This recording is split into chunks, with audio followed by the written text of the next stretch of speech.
Mes chers amis, bonjour et bienvenue dans un nouvel épisode de CEO Enlightenment, le podcast où nous explorons ce qui rend nos décideurs et experts exceptionnels. Chaque épisode présente des CEO, des spécialistes et des personnes profondément connectées qui partagent comment leur connexion profonde et un état d'esprit unique influencent la performance de leur entreprise.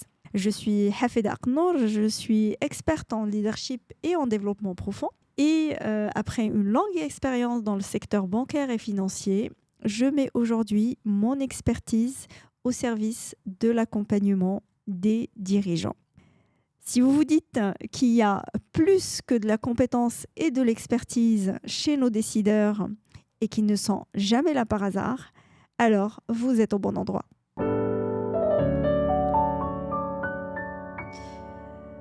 Aujourd'hui, j'ai l'honneur de recevoir un véritable architecte de la transformation digitale et de la stratégie data-driven.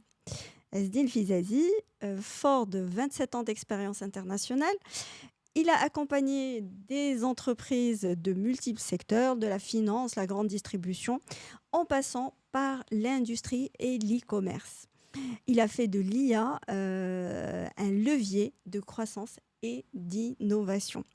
Ezdine, il est aussi entrepreneur, visionnaire. Il est impliqué dans l'immobilier, l'e-commerce et l'agro-industrie.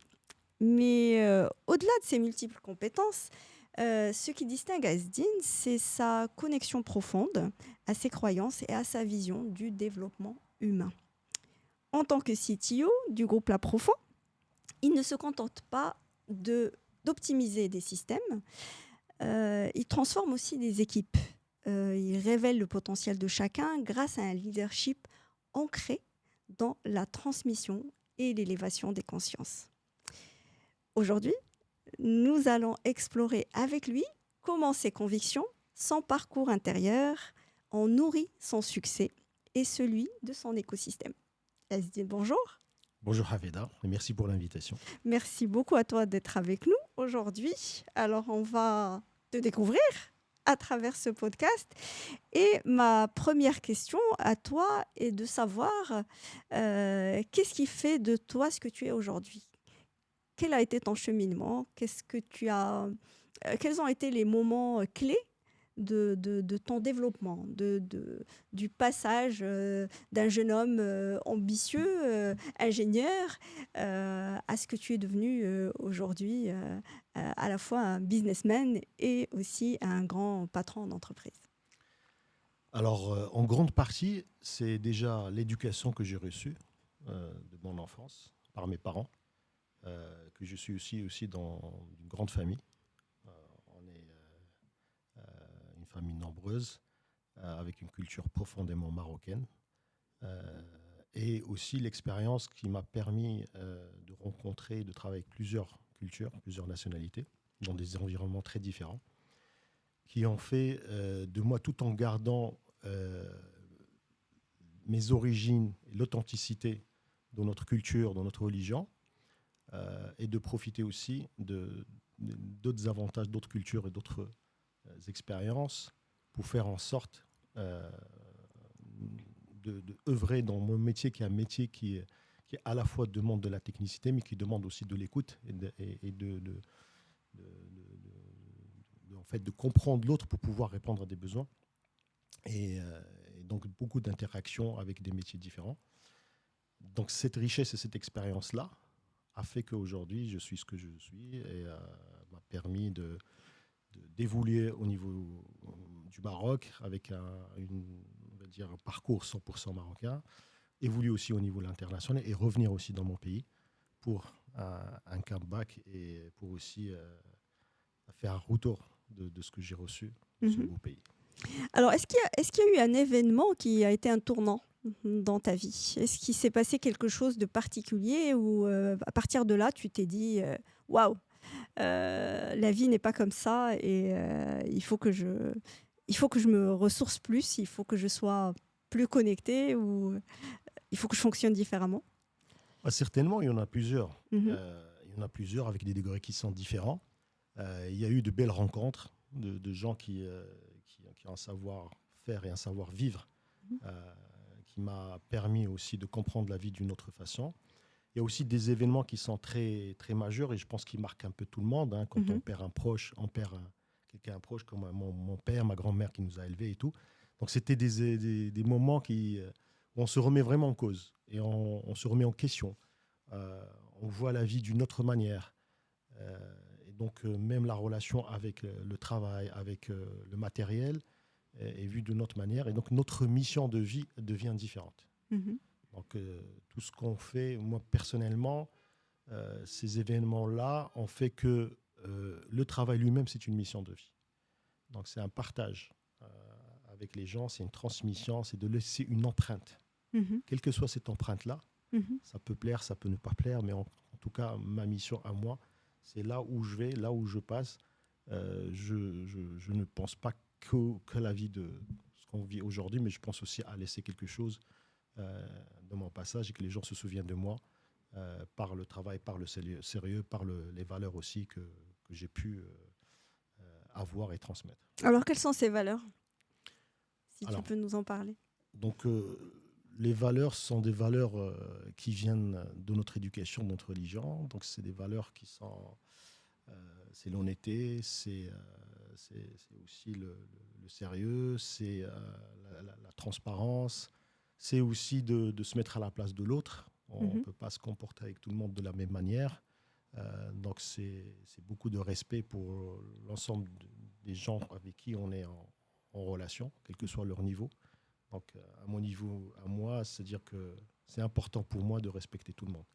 Donc, dans l'entreprise, il y a une hiérarchie, mais respecter aussi les gens, quel que soit leur niveau de hiérarchie dans l'entreprise, et de donner à chacun, même des fois plus pour ceux qui ne sont pas dans l'organisation au niveau hiérarchique élevé, plus que ceux qui sont dans une position dominante ou une position plutôt plus confortable. Donc ça, c'est des valeurs qui, pour moi, sont très importantes, qui font partie de mon quotidien et que je souhaite transmettre aussi à mes équipes, aux gens avec qui je travaille et aussi avec mes enfants et mon entourage. C'était aussi, on va dire, vu comme une grande responsabilité pour moi durant les vingtaines d'années que j'ai passées à l'étranger, où je le voyais aussi, je me voyais comme un ambassadeur de ces valeurs-là, vu que je suis marocain, je suis maghrébin, je suis arabe, je suis musulman, dans des environnements qui ne le sont pas, avec des gens qui ne connaissent pas vraiment ces cultures-là, ou d'autres qui ont une vision un peu, on va dire, différente, pas vraiment bonne. Et donc, je me voyais comme un ambassadeur dans ces environnements-là, sachant que grâce à Dieu, ça m'a permis d'être à des niveaux assez élevés dans l'entreprise au niveau de l'étranger. Et donc, je représentais cette communauté-là. Et donc, c'était pour moi aussi important que ces valeurs-là soient transmises au-delà du travail, au-delà du rendement, de la performance professionnelle. D'accord. Alors, est-ce que tu as un exemple ou quelque chose ou une anecdote justement à l'étranger qui, dans une situation peut-être conflictuelle ou dans une situation de prise de décision importante, ces valeurs-là, cette connexion-là, t'a permis de prouver que c'est la bonne manière de faire et c'est comme ça que les choses doivent se faire quelque part. Est-ce qu'il y a quelque chose qui te vient en tête comme ça? Je sais que je te pose des cols, mais... Ah oui, là, tu me prends de court. Mais c'est l'objectif. Oui, il y en a certainement quelques-uns parce que j'ai une forte identité. C'est quelque chose qui m'a toujours été, on va dire, importante pour moi. Comme ça, de tête, je me souviens que j'étais actionnaire dans un grand groupe en France et à chaque fois qu'on écrivait de nationalité française, j'ai toujours refusé de prendre la nationalité française. J'étais fier de mon identité et à chaque fois, je demandais à l'avocat de changer en nationalité marocaine.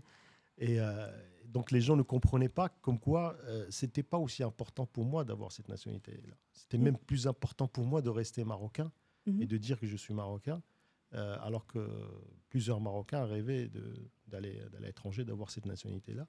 Et donc, je me souviens qu'une fois, on avait une longue discussion avec mon président à l'époque, parce que c'est quand même ça rendait un peu compliqué mes déplacements. Des fois, il faut avoir un visa et tout. Et à chaque fois qu'on avait un déplacement là où je devais avoir un visa, il se passait quelque chose de pas terrible pour l'entreprise. Et là où je partais avec eux, ça se passait très, très bien.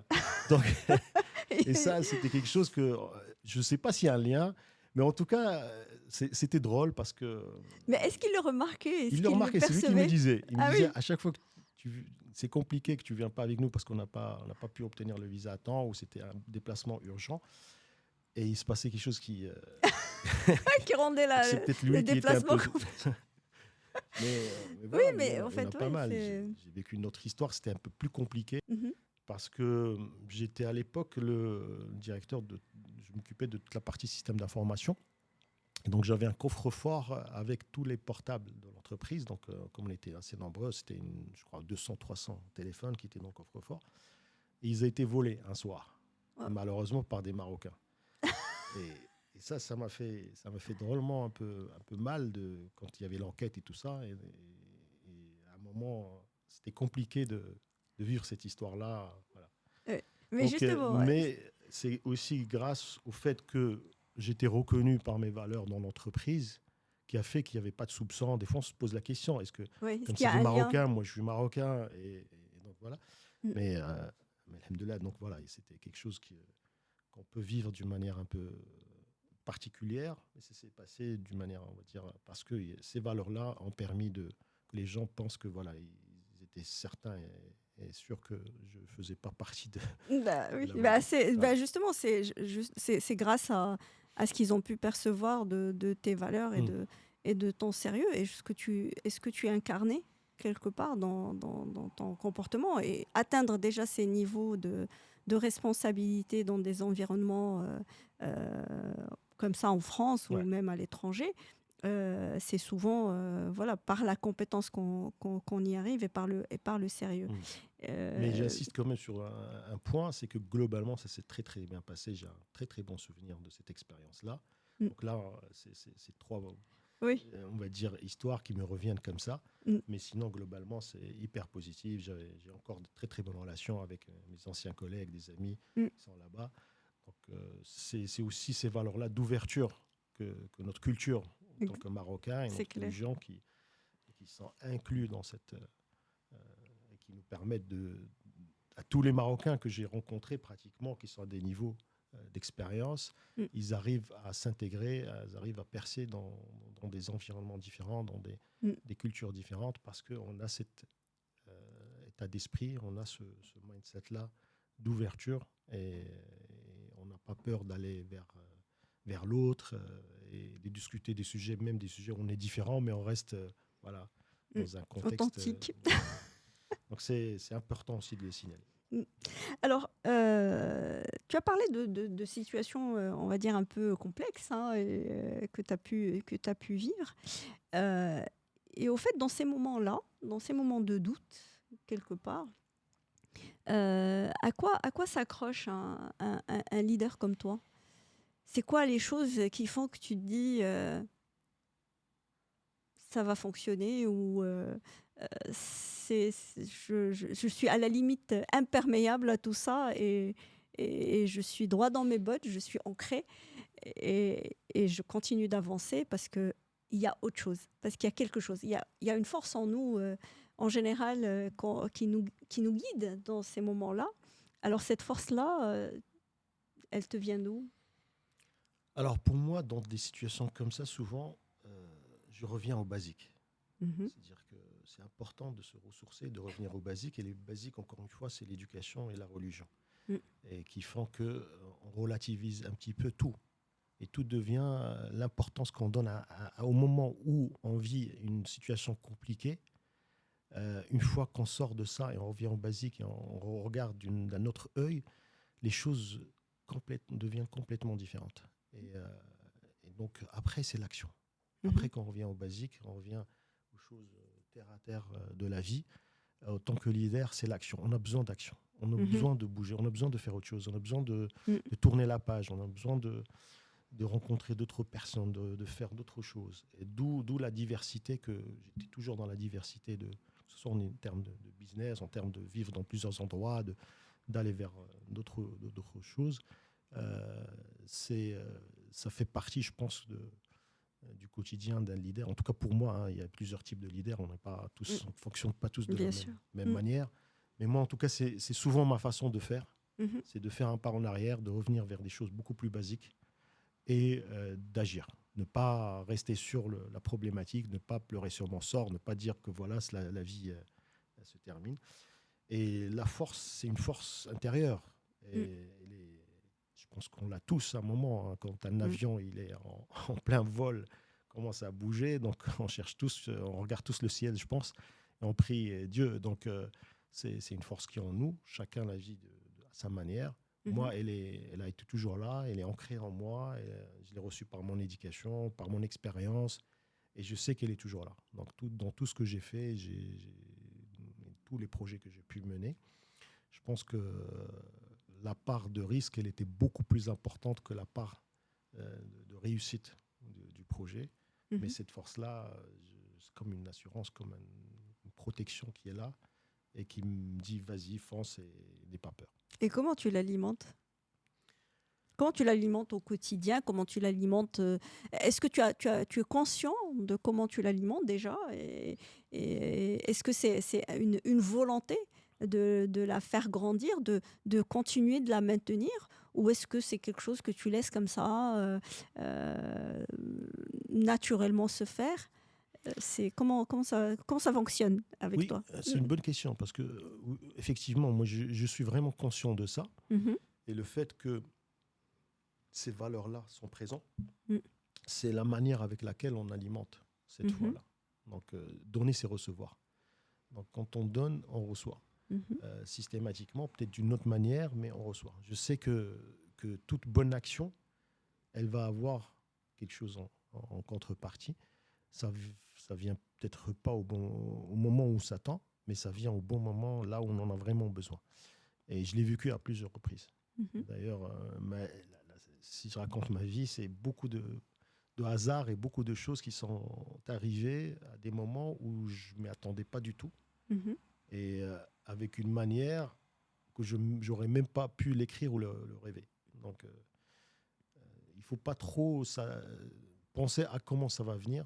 Il faut être dans les valeurs, dans les bonnes actions et savoir que tout ça, il y a un retour. Il y a un retour sur investissement, comme on dit en business.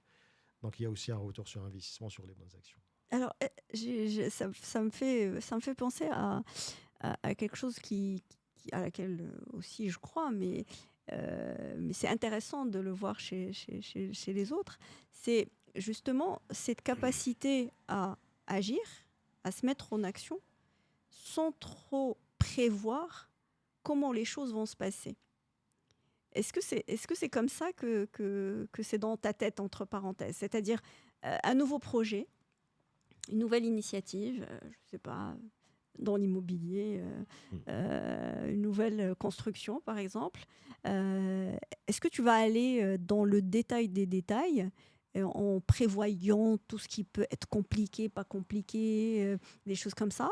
Ou est-ce que tu vas te contenter des choses sur lesquelles tu as un pouvoir d'action et le reste, bah, tu laisses venir? C'est-à-dire, tu attends de voir.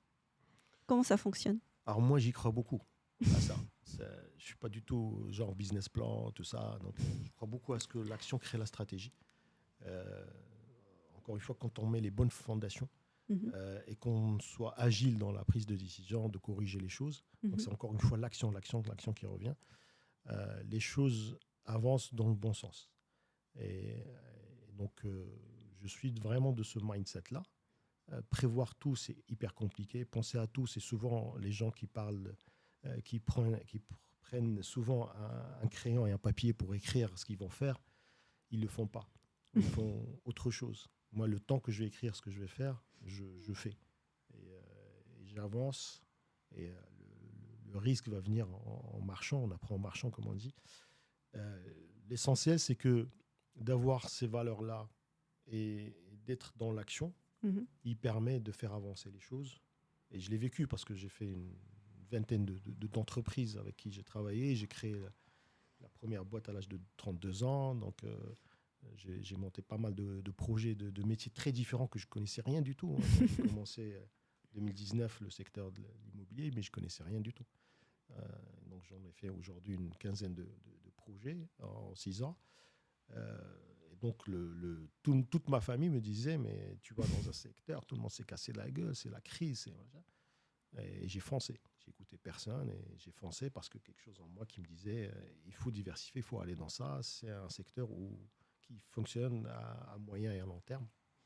Et aujourd'hui, il y en a pas mal de ceux qui m'ont dit ne fais pas, qui sont aujourd'hui actionnaires dans ces projets-là. Et donc voilà, je pense que l'action, elle est pour beaucoup de choses. Il faut réfléchir, il faut avoir un cadre, il faut avoir un minimum de vision, de visibilité, il faut connaître son marché, il faut connaître ses concurrents, Oui, bien sûr. il faut beaucoup de choses, beaucoup d'études, tout ça, mais il faut agir. En fait, il faut quelque part, il faut préparer ses compétences, c'est-à-dire essayer d'avoir un minimum de skills et puis avancer. Et ne pas trop prévoir, parce que justement, trop prévoir, ça réduit le potentiel, ça limite le champ d'action quelque part, parce que on est très fort. Et justement, l'être humain, il a cette capacité incroyable à influencer juste ce qui va se passer. Ouais. Et donc, quand on est hyper sûr de ce qui va se passer, et ça va se passer justement comme ça, mais on a limité le potentiel énorme que l'univers nous met à disposition et qui très souvent est 1000 fois mieux que ce qu'on aurait pu imaginer. Donc, je sens qu'on va inverser les rôles. C'est moi qui vais poser des questions. Tu as de meilleures réponses. Non, pas du tout. En fait, moi, je suis passionnée de ces sujets-là. Et justement, ce que j'essaye de transmettre, ou en tout cas de faire parler les patrons et les leaders qui viennent à ce podcast, je veux qu'ils donnent aux jeunes et aux gens qui veulent se mettre à leur compte ou aux gens qui veulent créer des entreprises des vrais insights qui vont au-delà de ce qu'on va voir dans des bouquins. Parce que, bien sûr, tout le monde fait des business plans. Mais est-ce que tous les gens qui réussissent suivent à la lettre les business plans? J'ai fait de la banque pendant des années. J'ai vu des business plans en milliers. Et honnêtement, rares sont les entreprises qui arrivent à 30% de ce qu'ils ont prévu. Donc, quelque part, c'est bien d'en faire parce que ça permet, comme tu as dit, de mettre un cadre. Mais en fait, il faut croire en quelque chose d'intérieur, justement. Et c'est cette chose-là qui va faire que vous êtes plus poussé que quelqu'un d'autre qui a peut-être eu la même idée, j'en sais rien, ou une idée similaire. Et tu vas avoir beaucoup plus de pouvoir pour faire aboutir ce projet que l'autre personne. Ouais. Non, tout à fait. Je pense que c'est une bonne initiative parce qu'au Maroc, on manque de ça. On manque vraiment de places où, on va dire, moi, je ne suis pas un leader connu au niveau marocain et je suis à mon niveau, à mon échelle. Mais je pense que je peux inspirer pas mal de personnes parce que j'ai commencé on va dire, à zéro. Quand je suis parti en France il y a 25-26 ans. J'avais rien, donc je suis parti. J'ai dépensé tout mon argent le premier week-end. Je suis arrivé vendredi à Paris, le week-end, j'ai fait la fête tout le week-end. Lundi, j'avais rien, donc j'avais mon ticket de transport. C'est bien déjà, au moins tu as sécurisé ça. Mais j'avais un boulot, donc j'attendais la paie de la fin du mois. Mais voilà, il faut vraiment qu'on ait des gens qui parlent d'une expérience. Parce que souvent, dans les réseaux sociaux, soit c'est beaucoup de fakes, soit c'est vraiment des gens qui ont un parcours, on va dire, assez exceptionnel, mais pas vraiment atypique. Mais voilà, moi, je suis un pur produit marocain. J'ai fait toute l'école marocaine. Donc, je n'ai pas été dans la mission française. Et puis, j'ai fait une école d'ingénieur avec une bourse, classe préparatoire, tout ça. Et il y a beaucoup de gens que je connais qui sont dans ce parcours-là et qu'aujourd'hui, ils ont des compétences, mais ils sont restés, on va dire, prisonniers d'une grande entreprise ou d'un grand groupe, alors qu'ils ont les compétences de pouvoir investir, de pouvoir être aussi des leaders. Mais on manque vraiment d'exemples de gens qui ont ce genre de parcours, on va dire, et qui permet de donner un peu l'exemple et d'influencer d'autres. Mm, tout à fait. Et en fait, Asdine, tu investis dans plusieurs secteurs. Tu es très diversifié. Et au fait, voilà, d'une fenêtre de quelqu'un qui n'est pas dans ce mindset-là, se dire, mais comment on peut gérer autant de choses, hein. C'est bien sûr, on le sait, hein, les grands patrons dans le monde, ils ont souvent des centaines d'entreprises et ils arrivent à les gérer. Mais toi, à qui on a accès, comment ça fonctionne en fait dans la vraie vie? C'est-à-dire que on peut pas contrôler au détail près, mais on a cette capacité d'avoir les bonnes orientations et de savoir où est-ce qu'on va. Et il y a quelque chose qui m'intéresse dans ton profil, quelque part, c'est justement ce que tu viens de dire, c'est-à-dire que investir dans plein de choses qui nous intéressent ou qui nous passionnent à travers une idée, à travers une intuition, vient de ce côté illimité de l'être humain. C'est-à-dire qu'on n'est pas, on est jamais limité par notre connaissance à un instant donné. Quand tu t'es mis à l'immobilier, tu n'y connaissais rien. Mais pourtant, aujourd'hui, c'est une success story. Et donc, quelle est ta force, en fait? Comment tu arrives, toi, aujourd'hui, pour donner justement un exemple concret, à gérer autant de choses, à te diversifier autant, à trouver le temps de faire ce que tu aimes, de s'occuper aussi d'une famille et de vivre bien et d'être bien et de trouver même le temps de venir faire ce podcast avec moi. Donc, ce qui est justement, avec toutes tes responsabilités, c'est ce qui est un vrai challenge. Alors, pour moi, c'est la particularité aussi de mon métier de base et de ma formation de base. J'ai pu accéder à l'entrepreneuriat très, très jeune, très tôt. Et au départ, j'étais un doueur. Mais vraiment, je faisais tout moi-même. Donc, il fallait que moi, j'ai une maîtrise sur ce qu'on développait, sur les logiciels qu'on développait. Donc, je formais les équipes, je recrutais, je m'occupais même de la paie, du loyer, de tout. Et par la suite, j'ai très vite compris que ce système-là a une limite. On ne peut pas aller très loin en étant un peu partout et en maîtrisant tout. Et qu'il fallait que je change mon mindset à moi, travailler sur moi pour dire qu'il faut bien s'entourer, il faut faire confiance à des gens, il faut faire évoluer les gens pour qu'on évolue. Et donc, à travers ça, j'ai pu aussi investir dans d'autres entreprises, être un accompagnateur, un accélérateur d'autres business. Et petit à petit, j'ai commencé à devenir, on va dire, un casquette investisseur. Donc, je passe par toujours une première phase de maîtrise. Donc, je maîtrise les projets et savoir comment ils se déroulent. Et après, petit à petit, je commence à être plus dans l'investissement et dans le suivi. Avec les outils qu'on a aujourd'hui, franchement, on arrive à piloter pas mal de choses. On a des outils digitaux, WhatsApp, les outils collaboratifs.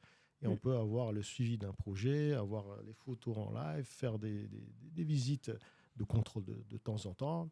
Et donc, voilà, moi, j'ai des projets aussi qui sont en Europe. J'ai pas mal de marques sur lesquelles j'investis, dans le cosmétique, dans la partie agroalimentaire. Et c'est aussi, on fait de l'import-export. Et voilà, je fais ça. Et je suis aussi CTO du groupe au sein de l'Afrofond. Donc, oui, justement. Voilà, si j'arrive à gérer ça, franchement, c'est aussi, il y a le baraka, comme on dit chez nous, hein, qui est aussi importante. C'est encore une fois l'action, le fait qu'on met les bonnes bases. Bien sûr que quand on fait du business, on a aussi des surprises, on a aussi pas mal de choses à gérer, des crises, des mauvaises, on va dire, des incidents qui peuvent arriver, tout ça. Il faut les gérer, il faut avancer, il faut regarder le bon côté des choses, il faut y croire, voilà. Et ce qui fait que plus on fait des choses, plus on a quelque chose qui nous accompagne, qui nous facilite un petit peu le travail, qui devient fluide, parce que bon, il y a des choses qu'on on peut pas tout expliquer, hein, je pense que voilà. Tout à fait. Oui, justement, en fait, quand on parle souvent aux dirigeants, mènent des grosses opportunités ou des grosses affaires. Souvent, ce passage entre le petit projet au grand, très souvent, on a du mal à l'expliquer, c'est-à-dire avec des mots, hein, je veux dire, mais c'est-à-dire qu'il y a eu un sentiment, qu'il y a eu un engouement, qu'il y a eu des aides, qu'il y a eu des gens qui ont pu soutenir, aider, alors qu'on ne comptait pas forcément sur eux. Et les choses ont pris une ampleur à un moment donné qui était énorme, et on n'a fait que suivre le flot. Et ça, les gens, ils doivent en être conscients, parce que quand ça arrive, c'est qu'on est vraiment sur le bon deal, entre parenthèses. Oui. C'est... En fait, quand ça arrive, c'est que escalader, ça devient plus facile. Aller dans d'autres business qu'on ne connaît pas, ça devient beaucoup plus accessible. La peur n'y est plus, et la peur de l'échec, elle n'y est pas. Et en fait, investir, c'est pratiquement les mêmes outils qu'il faut réadapter, adapter, et trouver les bonnes personnes avec qui faire ce chemin-là. Donc, alors, ces relations interpersonnelles avec ces gens-là, comment le choix se fait? Est-ce qu'il se fait par rapport à la confiance? Est-ce qu'il se fait par rapport uniquement à la compétence? Ou est-ce qu'il y a toujours ce côté intuition, feeling, quelque chose qui va au-delà du rationnel? il y a un peu de tout. Mhm. Il n'y a pas qu'un seul truc. C'est-à-dire qu'il y a la partie, on va dire, process normal, de rencontrer les gens, de voir ce qu'ils savent faire, est-ce que ça match. Il y a ce feeling là aussi qu'on a acquis au fur et à mesure du temps. On peut se tromper, il faut être aussi agir quand on se trompe, et pas laisser traîner. Mais il faut faire confiance à son savoir-faire et son expérience, mais aussi à ce feeling-là. Des fois, on a de bons feelings avec certaines personnes, mais ils sont pas, ils passent pas dans le filtre, on va dire, compétences et tout ça, et qu'on peut miser sur eux et on peut les accompagner. Et des fois, il n'y a pas un feeling sur une personne, alors qu'elle peut être la bonne. C'est-à-dire, c'est des choses qui peuvent arriver, mais quand on se trompe, il faut agir. Qu'est-ce que tu appelles il faut agir? Il faut agir, il faut voilà, soit couper, recadrer, soit couper, soit il faut agir, il ne faut pas hésiter, parce que souvent dans notre culture, on pense ben Allah, donc on va couper et tout ça, mais Allah, ça c'est intéressant. C'est pas Ali Kintaya. Donc pour moi, c'est comme ça que je vois les choses. Quand quelque chose qui marche pas ou qui va pas faire avancer les choses, c'est pas moi qui dans ce salaire-là, la personne, c'est pas moi qui est rémunéré, mais l'impact de cette personne-là ou de cette relation-là peut être beaucoup plus compliqué et impacter beaucoup plus de personnes. Donc il faut agir des fois à faire ça, c'est un enseignement intéressant, parce que c'est vrai que ça, c'est une idée très, très, très imprégnée dans la culture de l'entreprise marocaine, ou même chez nous à la maison. Hein, je veux dire, même quand ça ne fonctionne pas, on essaie de trouver moyen de faire fonctionner, parce qu'on se dit justement un qtash rzq, alors que est-ce que c'est vraiment notre rôle? Tu as raison de le dire, c'est pas nous. Nous, on est à la rigueur une courroie de transmission. Tout à fait. Et c'est là où le modèle américain il est bon. C'est-à-dire qu'on a une certaine flexibilité pour pouvoir faire redémarrer une entreprise, dynamiser une entreprise, réadapter un petit peu le contexte par rapport à tout ce qu'on peut mettre en investissement dans le digital, dans l'intelligence artificielle. Des pays qui n'ont pas cette agilité-là, en pensant que voilà, on va protéger... je dis des choses qui peuvent fâcher les gens, mais c'est une réalité. Hein. L'entrepreneuriat, on est souvent face à ça. Comme j'ai vu plusieurs entreprises, donc il y en a qui ont même peur de pouvoir se transformer parce qu'ils se posent la question, qu'est-ce qu'ils vont faire avec ces gens-là? Mais ces gens-là, c'est ça le concept pour moi en tout cas. C'est que vraiment, c'est-à-dire que pendant ces vingtaines d'années que je travaille dans la digitalisation et dans l'optimisation, dans la transformation numérique, j'ai pas vu plus de chômage que ça. On avait toujours peur, les autoroutes, on va les digitaliser, les aéroports, on va les digitaliser, les voitures qui sont autonomes, les robots. Mais les gens travaillent, les gens ils mangent, les gens ils ont un boulot. Peut-être qu'il est différent. Mais justement, c'est très intéressant, parce que justement à l'ère de l'IA aujourd'hui, beaucoup de gens s'inquiètent et pensent qu'ils vont perdre leur travail, qu'ils vont être remplacés par des machines. Mais toi qui est un expert du domaine, comment tu vois justement cet impact? Bien sûr, en le liant avec le développement de l'humanité, inévitable, parce qu'on ne peut pas ne pas évoluer. Sinon, sinon, on va finir par disparaître, comme l'ont été plusieurs choses avant nous. Mais l'humanité se doit d'évoluer. Non, mais clairement, aujourd'hui, il faut s'inquiéter. Il faut s'inquiéter de ne pas y être. Il faut Mm. s'inquiéter de dire que je vais pas être dans le raz-de-marée qui est en train d'arriver. Et c'est plutôt pour moi une chance pour des pays comme le Maroc. Parce qu'aujourd'hui, au niveau compétitivité, on a besoin de très peu de moyens. La technologie s'est banalisée, elle est accessible Mm. de partout, Mhm. avec des moyens qui sont raisonnables pour pouvoir faire des choses extraordinaires. Donc on peut rivaliser avec des grands pays Mhm. très rapidement pour devenir des champions, des leaders. Et donc moi je le vois comme ça. Et Mhm. les gens qui ne vont pas adhérer, c'est eux qui doivent s'inquiéter. Mm. Donc l'inquiétude, elle est là, mais elle est différemment. Pour moi, on doit la voir d'une manière différente. C'est pas mon job qui va être remplacé, mais c'est la personne qui va maîtriser, ou le pays qui va maîtriser, ou les gens qui vont maîtriser ces outils-là, Mhm. qui vont nous remplacer, ou remplacer les gens qui vont pas pouvoir le faire. Mm. Donc pour moi, j'invite les entreprises marocaines à prendre la chose au sérieux, parce que ça avance d'une manière incroyable. Mm. Le cycle industriel qu'on a vécu dans les années d'avant Mhm. demandait beaucoup d'investissements, demandait beaucoup de ressources, des formations très spécifiques, où un pays, pour arriver à des niveaux industriels, Mhm. demandait beaucoup de temps. Tout à fait. Donc aujourd'hui, on voit que le Maroc, par exemple, qui est dans l'industrie automobile ou l'industrie aéronautique, c'est parce que ces métiers-là, Mm. ils ont été automatisés. C'est le plug and play est devenu beaucoup plus facile qu'il y a 30-40 ans, Mm. où c'était quasiment impossible d'imaginer une usine de fabrication d'automobiles à l'échelle nationale. C'est clair. Donc ça va être la même chose. C'est peut-être des petits pays qui vont vraiment dépasser des grands pays Mm. historiques, parce qu'ils ont adopté une démarche où on va utiliser ces outils-là, qui sont un vrai accélérateur, on le voit nous chez La Profonde, donc, Mhm. depuis un an maintenant qu'on a mis ça en place, alors que c'est un groupe qui a 75 ans. Mhm. Donc c'est quasiment une administration. On Mhm. appelait ça le Muqatara dans le secteur. Et qu'aujourd'hui, la vieille dame s'embellit. Donc on a mis un peu de botox, on a rajeuni. Et c'est vraiment transformé, parce que c'est devenu data-driven. Donc les gens prennent des décisions par la data. Mm. On capte tout le cycle d'achat, production jusqu'à la vente. Mhm. Et on s'est priorisé, on s'est s'adapté, toute la supply chain qui est devenue très, très, très agile. Donc ça, c'est grâce aux outils, Et comment ça se passe avec le personnel? C'est-à-dire, est-ce que vous avez formé les gens? Vous les avez aidés à évoluer? Bien sûr, il va y en avoir ceux qui vont s'adapter facilement, d'autres moins.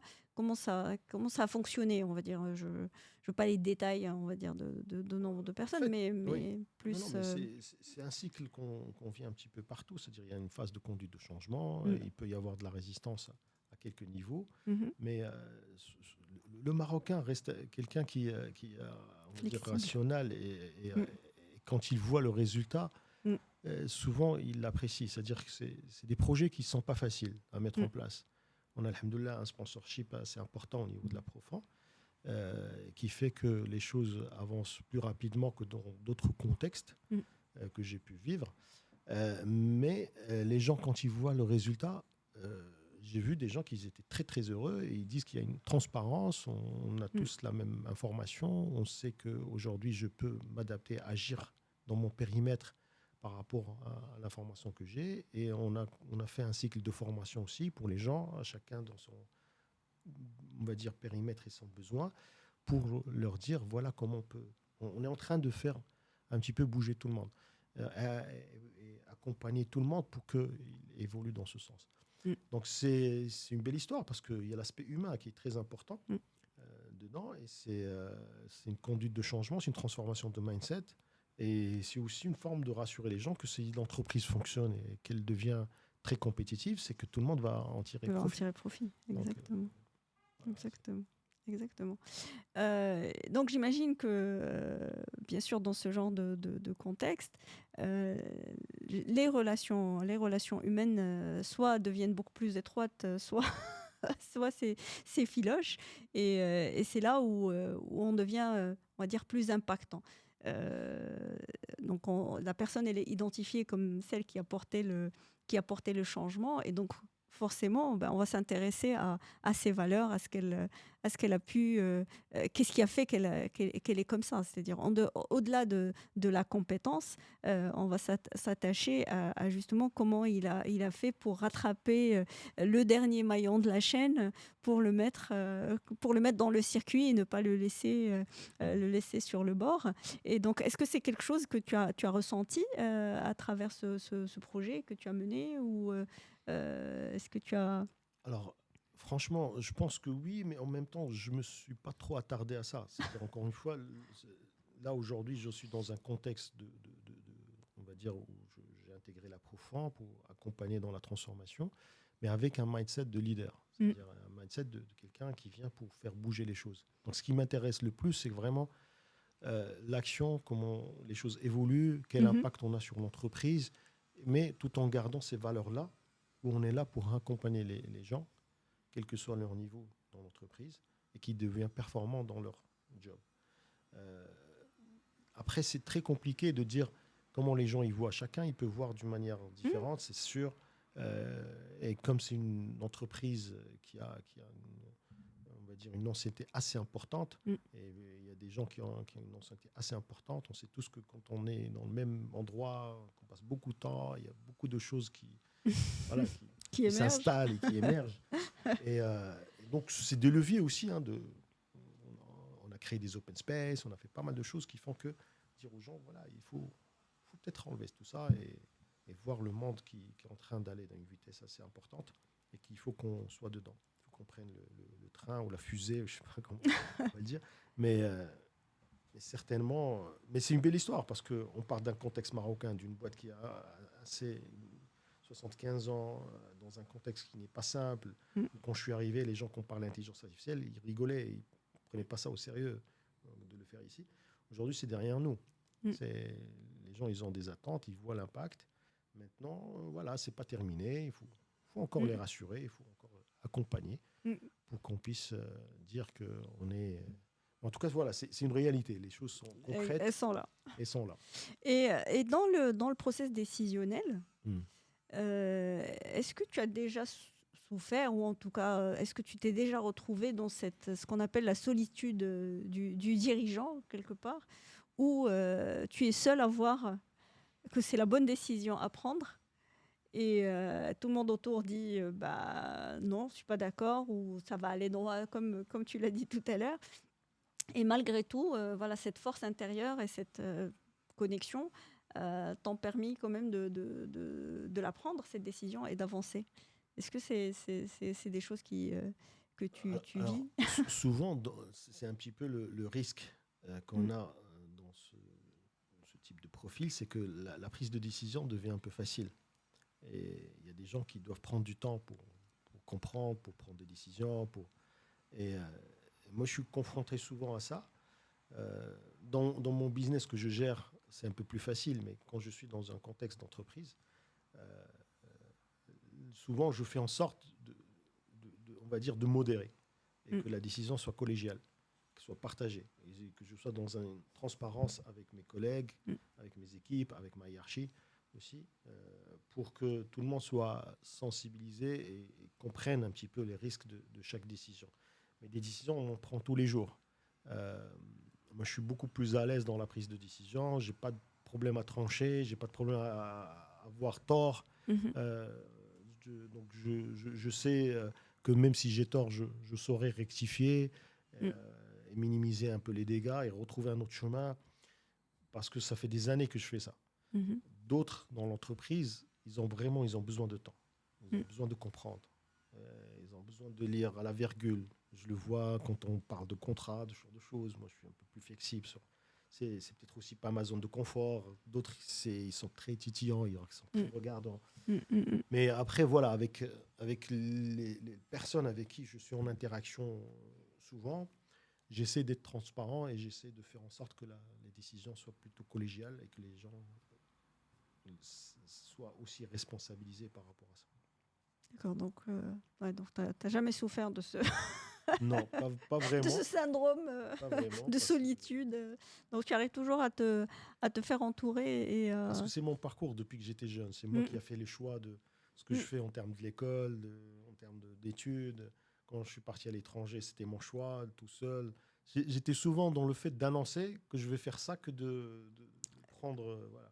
Ça m'a créé des problèmes au niveau couple, mais parce que je fais souvent des choses. Je me rends pas compte que je suis marié, que j'ai une femme et que je dois prendre. Donc des fois, Demander des c'est un avis. peu compliqué. Parce que c'est un caractère. Je ne le fais pas exprès, c'est pas par manque de respect. Mm, Mais c'est tellement. Quand tu t'es fait. Je ne vais pas dire tout seul, hein, mais mm. c'est-à-dire que tu as pris l'habitude de prendre des décisions et d'avancer. Ouais. Parce que tu crois que c'est la bonne chose et ça te permet même des fois, je pense que ça fait plaisir. Parce que c'est comme Bah si oui. j'ai pris la décision à la place de l'autre pour faire quelque chose qui est bien. Alors que, Bah, comme en tu fait, disais tout à l'heure, les femmes ne ça réfléchissent donne pas de la même manière. exactement. En fait, ça donne un sentiment de sécurité Mm. quelque part quand on est. Moi, je parle là du coup en tant que femme et épouse. C'est-à-dire que quand la personne en face, elle prend les décisions, les assume et assume même, comme tu as dit, le fait d'avoir tort et de corriger par la suite. Bah, c'est toute la sécurité que peuvent espérer toutes les femmes et épouses, quelque part. C'est un modèle limite idéal, parce que souvent, c'est compliqué d'avoir des profils de personnes, et là je parle de manière générale, que ce soit Mm. homme ou femme, de gens qui assument à 100% leurs décisions. Ce côté responsabilité par rapport à ce qu'on fait est souvent justement négligé, parce qu'on veut toujours mettre un peu la responsabilité sur les autres, un peu la responsabilité sur l'environnement, un peu la responsabilité sur la malchance. Alors que même dans nos croyances et notre spiritualité, notre religion, la responsabilité de chaque action, de chaque acte, de chaque situation dans laquelle on se retrouve, elle est à 100% la nôtre. Donc c'est normal, quelque part. Une personne qui est aussi élevée va aller naturellement vers ce sont mes actions, ça me concerne et je les assume et je les prends à bras le corps et on verra ce qui va se passer. Donc, et même Allah subhanahu wa ta'ala, il nous dit dans le Coran, Ya ayyuhalladhina amanu alaykum anfusakum, la yadurrukum man dalla idha ihtadaytum. C'est-à-dire que vous êtes votre première responsabilité et vous êtes à 100%, vous êtes là à 100% pour vous-même, d'abord. Et le reste, bah, limite, s'adapte. Et ça rejoint ce qui se dit aujourd'hui, que ce soit en développement personnel ou en évolution humaine. Le monde est le reflet de ce que nous sommes, nous. Mm. Tout ce qui nous arrive, c'est soit ça se passe bien entre nous et nous-mêmes, soit il y a un problème et qu'il y a quelque chose à corriger. Donc, ta femme, elle peut en être fière et rassurée, en tout cas j'espère. Donc, par rapport à ce mindset. Tu dis rien. Là, pour le coup, tu es d'accord. Là, je suis d'accord. Tu es d'accord. Non, mais sur ce point d'être responsable par rapport à ces décisions, c'est vrai que c'est quand même quelque chose qui pêche souvent. Même en entreprise, les gens, ils n'assument pas leurs responsabilités. C'est-à-dire que si un projet ne fonctionne pas, avant de blâmer Paul ou Jacques, bah, il faut d'abord se poser la question jusqu'à quel niveau j'ai pas bien fait les choses. Et quel que soit le niveau, c'est-à-dire dirigeant ou pas dirigeant. Hein. Donc, je ne sais pas comment toi tu perçois ça. Oui, mais avant de chercher le responsable, c'est déjà la prise de décision. Mm. Souvent, dans l'entreprise, il y a beaucoup de projets qui restent stagnés et qui n'avancent pas parce qu'il n'y a personne qui veut prendre la décision. Parce que par défaut, il va dire si je prends la décision, c'est que moi qui va être accountable par la suite. Mm. Et alors voilà, quand ça marche, il y a tout le monde qui va venir, j'ai fait. Quand ça ne marche pas, c'est lui qui nous a demandé de faire. C'est Ça, je l'ai vrai, vécu plusieurs fois. c'est vrai. Mais quand on est on va dire, dans ce genre de poste où on est dans la transformation Mm. par la technologie, par l'organisation, par les process et tout ça. Donc, on est confronté à ça, on est dans ça. On est obligé à la fois d'assumer la prise de décision et d'assumer Mm. l'échec ou la réussite du projet. Mm. Donc, Alors, pour finir, parce qu'on on a beaucoup parlé, le temps passe très vite, mais c'est très instructif et je t'en remercie infiniment pour ta transparence et ton ouverture. S'il y avait une phrase pour définir justement ce que moi j'appelle l'éveil du dirigeant et que tu transmets quelque part, quelle serait cette phrase-là? Comment comment tu voudrais résumer tout ça, en fait? alors Tout ce que tu es? je dirais un verset du Coran, Man yatawakkal ala Allah fahuwa hasbuh. Mm. C'est ce qui me vient à l'esprit. Ah, tout à fait, effectivement. Donc, oui, c'est... On n'est jamais seul. On Oui. n'est jamais seul. Il faut juste savoir que Dieu existe, il est avec nous. Mm. Et donc, c'est à nous de faire en sorte de comprendre que cette existence-là, elle est là. Et elle nous accompagne dans toutes nos actions. Magnifique. Et pour tes enfants, qu'est-ce que tu voudrais leur laisser? C'est quoi? S'il y avait quelque chose de bien spécifique que tu voudrais qu'ils gardent de toi, de ce que tu as fait, ça serait quoi? C'est la première fois que je pense à cette question. Moi, jamais, en fait, je me suis jamais posé la question. Mm. Parce que je dirais la même chose, parce qu'en fait, je me dis que les bonnes actions qu'on fait feront en sorte qu'ils auront la protection divine. Mm. Donc, j'ai rien à leur laisser. Mm. Sinon, c'est cette éducation-là, et que j'espère que ce que j'ai essayé, en tout cas, de faire dans mon parcours, et je dis pas qu'il est exceptionnel ou qu'il est propre ou qu'il est, je sais pas comment expliquer ça, mais en tout cas, de ce que j'ai pu faire, moi, c'est de dire qu'un jour, ils seront en bonne compagnie. Ils auront cette protection-là. C'est tout ce que j'espère pour eux. Ils feront leur chemin. Inch'Allah. Voilà. Moi, je me rappelle d'une phrase que disait toujours mon père, Allah yarhamou. Il disait, moi, je ne vais pas vous laisser d'argent, rien du tout. Je vais vous laisser juste l'éducation. Mm. Donc, c'était ça son objectif. Et il n'y a pas mieux. Ouais. Il n'y a pas mieux, effectivement. Bah, écoute, sur ces belles paroles, je te remercie. Merci à toi. Vous venez d'écouter un nouvel épisode de CEO Enlightenment. Dans ce voyage, à travers l'expérience et la conscience des dirigeants, une vérité s'impose. Le leadership éclairé ne se mesure pas seulement en résultats, mais en alignement avec soi, avec les autres et avec le monde. Chaque décision, chaque choix est une opportunité de grandir, de transmettre et d'inspirer. Merci d'avoir partagé ce moment avec nous. Si nos discussions font écho en vous, alors abonnez-vous, partagez cet épisode et rejoignez-nous pour la prochaine conversation sur CEO Enlightenment.